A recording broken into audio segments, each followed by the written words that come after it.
Part 1. 1. You are going to hear a conversation between an agent and a client. First, you have some time to look at questions 1 to 6.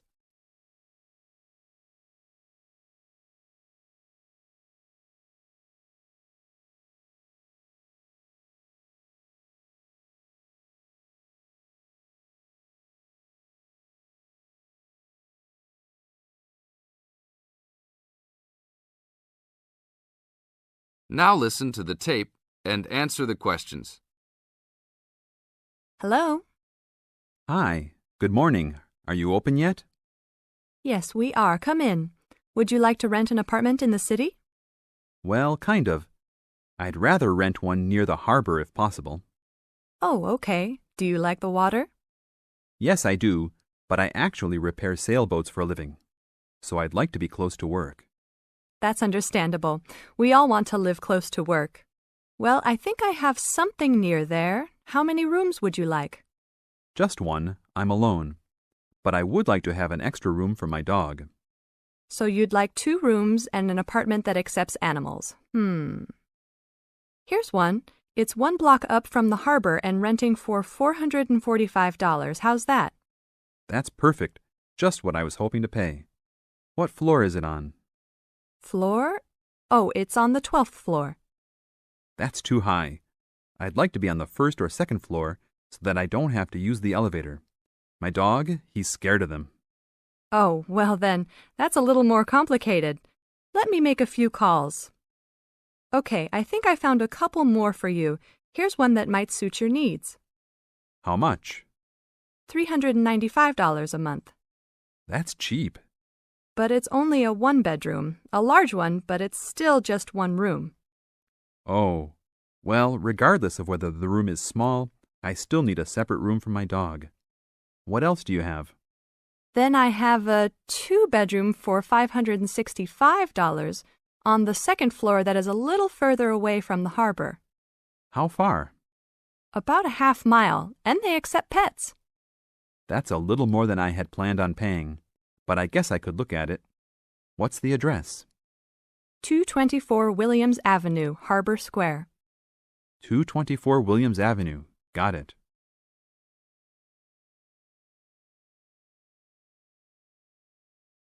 Now look at questions 7 to 10.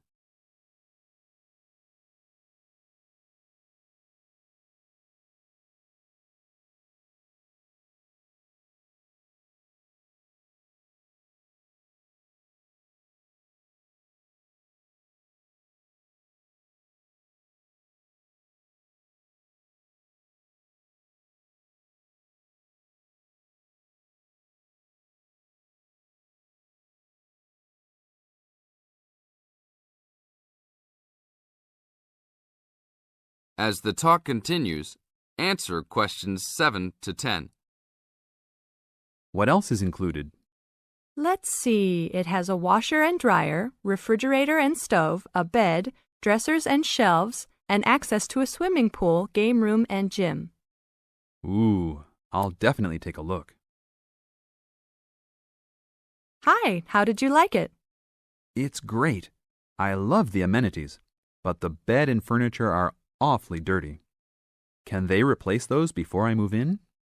Sure, that shouldn't be a problem. Anything else? Yeah, I didn't see anywhere to park my car. Is there a parking lot in the basement? Yes, there is. Would you like to rent a space? No, I'd like that to be included in the rent. Oh, well, I'll see what I can do, but I can't guarantee that. Do you want to take it anyhow? If those 2 issues were solved, I would love to take it. That is the end of Part 1. You now have half a minute to check your answers.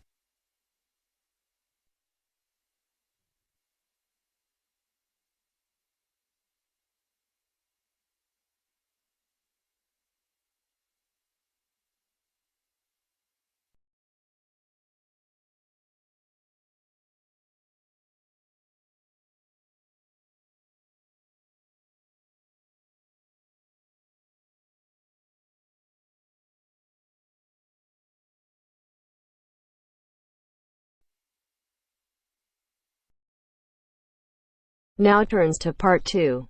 Part 2. You will hear a lecture on bird migration. First, you have some time to look at questions 11 to 17.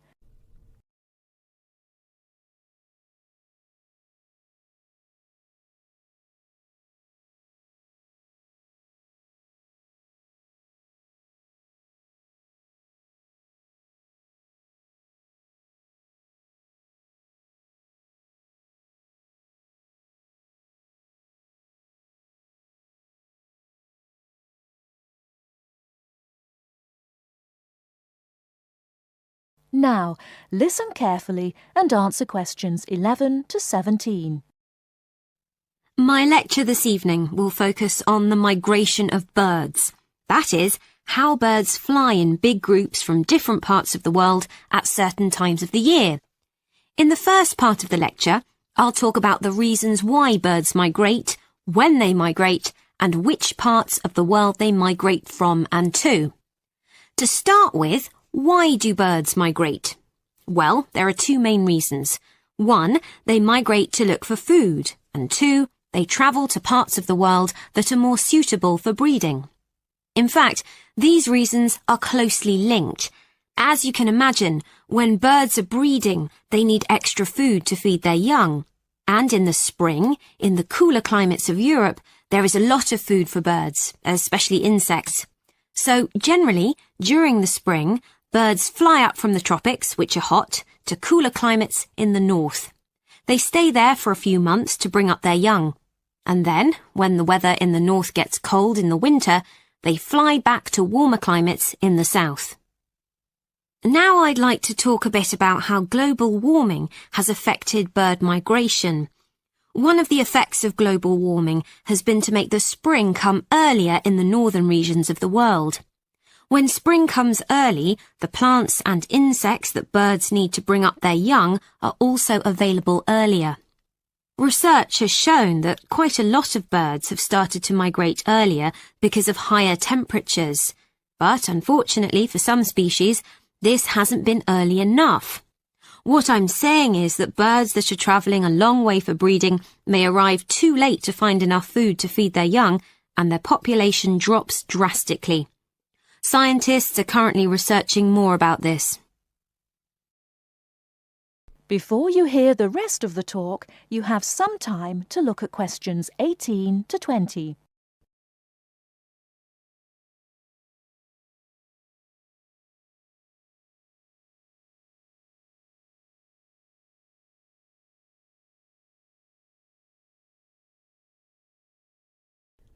Now listen and answer questions 18 to 20. Now, I thought I'd finish by just briefly describing a few different patterns of migration. Migration varies with the type of bird and the area they come from. For example, one kind of migration is partial migration. This means that some birds in a particular species will migrate and others won't. It usually depends on how the weather affects food supplies, and very often happens in the tropics. In another migratory pattern, a bird called an Arctic tern migrates the whole length of the globe, from the North Pole to the south. The Arctic tern travels between 12 and 15,000 kilometres each way when it migrates in a complete circle around the world. It's quite amazing. Right, and lastly, I'd like to mention a pattern which isn't nearly as spectacular, but is very interesting. And this is the way many birds migrate across North America. In this pattern, the birds fly northwards in the west of the country and then back south again in the east. So, if you imagine it, they're actually migrating in a circular pattern, like the hands of a clock, not in a straight line, as we might think. That is the end of Part 2. You now have half a minute to check your answers.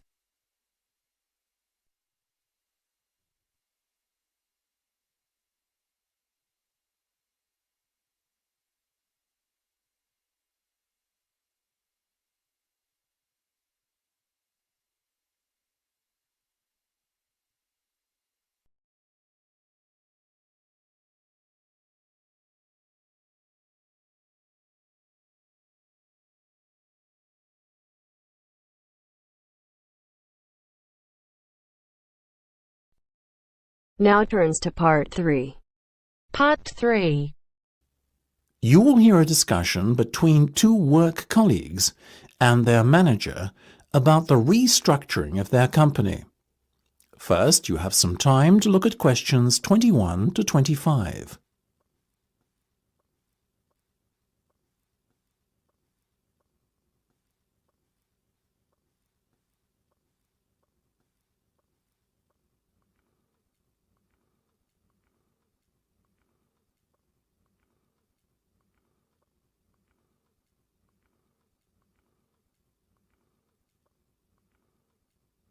Now listen carefully and answer questions 21 to 25. Come in, both of you. I believe you wanted to talk to me about something, is that right? Yes. Basically, all the staff are concerned about what the restructuring of the company is going to mean for them. None more so than myself and Nam, as we are the newest members. As I said to all staff at the meeting last week, there's no cause for concern. There will be no compulsory redundancies. All redundancies will be on a voluntary basis.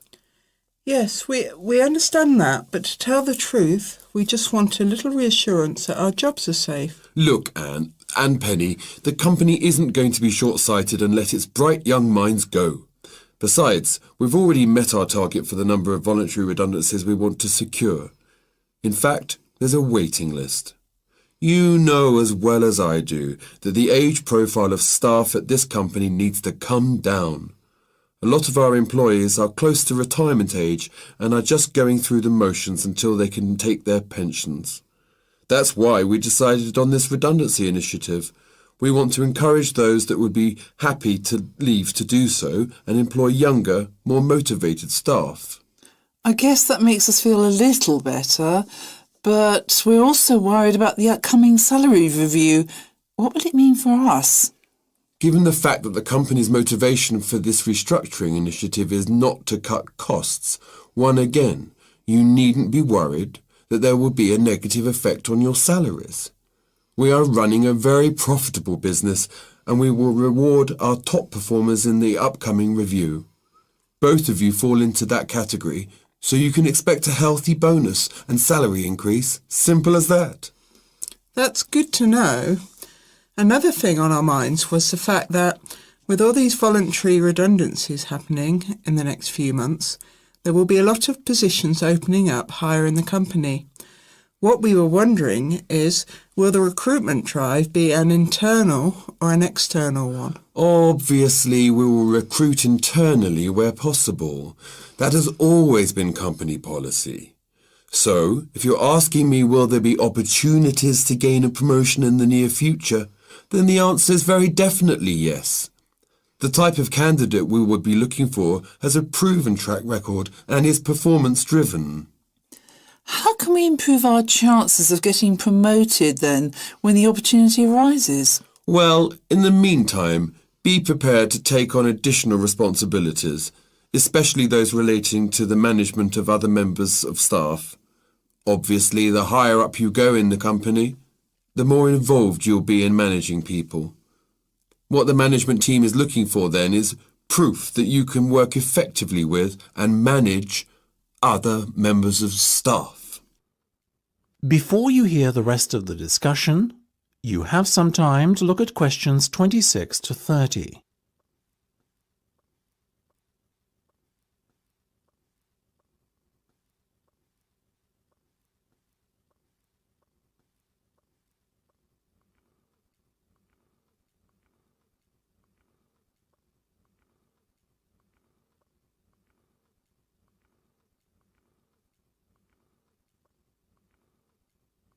Now listen and answer questions 26 to 30. One more thing. Go on. This project you've given us to manage, is it a test of our abilities? I guess you could say it is a test of sorts, but look at it more as a chance for you to prove yourselves. Actually, now that I have you both here in private, can we talk about that a bit? Of course. OK, Penny, let's start with you. Has the timescale been agreed yet? Yes. You said we have a total of 8 weeks to bring the product to launch. So we've decided to allocate 3 weeks at the beginning to product research and prototype testing. Very good. Then after that, we are going to spend a further 3 weeks formulating our marketing strategy and doing some research and testing on a sample of the target market itself to get some feedback. And presumably the last 2 weeks will be devoted to the launch? Exactly. Now, let's talk estimated costs. Well, you've given us a total budget of £100,000. Of that, we're allocating 50% to product development and testing, a further 25% to marketing, and £25,000 will be spent on the launch. Penny, give me a breakdown of the launch costs, would you? Sure. £10,000 will be spent on hiring and decorating the venue, £10,000 will be spent on promotional work, and the remaining money will be used to pay for catering and administrative costs. I'm very happy with that, to be honest. As I said, you guys should stop worrying. You're doing a fantastic job, so keep it up.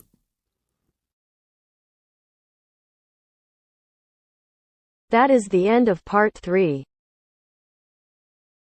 You now have half a minute to check your answers.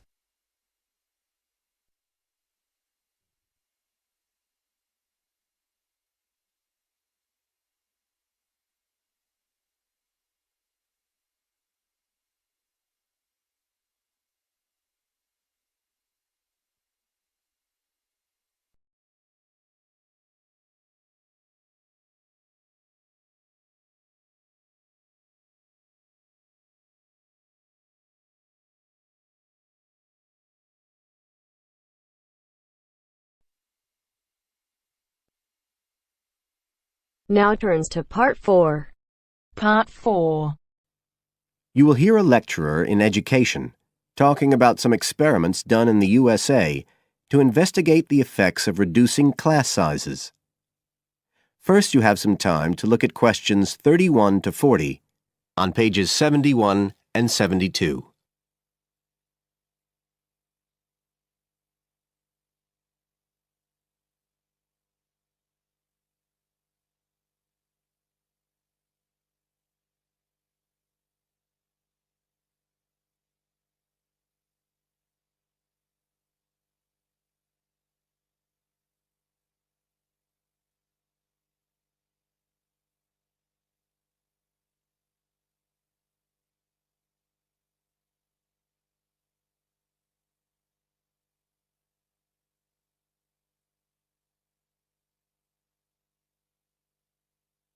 Now listen carefully and answer questions 31 to 40. All over the world, there are passionate arguments going on about how educational systems can be improved. And of all the ideas for improving education, few are as simple or attractive as reducing the number of pupils per teacher. It seems like common sense. But do these ideas have any theoretical basis? Today, I want to look at the situation in the USA and at some of the research that has been done here in America on the effects of reducing class sizes. In the last couple of decades or so, there has been considerable concern in the United States over educational standards here, following revelations that the country's secondary school students perform poorly relative to many Asian and European students. In addition, statistics have shown that students in the nation's lower-income schools in the urban areas have achievement levels far below those of middle-class and upper-middle-class schools. So would reducing class sizes solve these problems? Well, we have to remember that it does have one obvious drawback. It's expensive. It requires more teachers and possibly more classrooms, equipment, and so on. On the other hand, if smaller classes really do work, the eventual economic benefits could be huge. Better education would mean that workers did their jobs more efficiently, saving the country millions of dollars. It would also mean that people were better informed about their health, bringing savings in things like medical costs and days off sick. So what reliable information do we have about the effects of reducing class sizes? There's plenty of anecdotal evidence about the effect on students' behavior, but what reliable evidence do we have for this?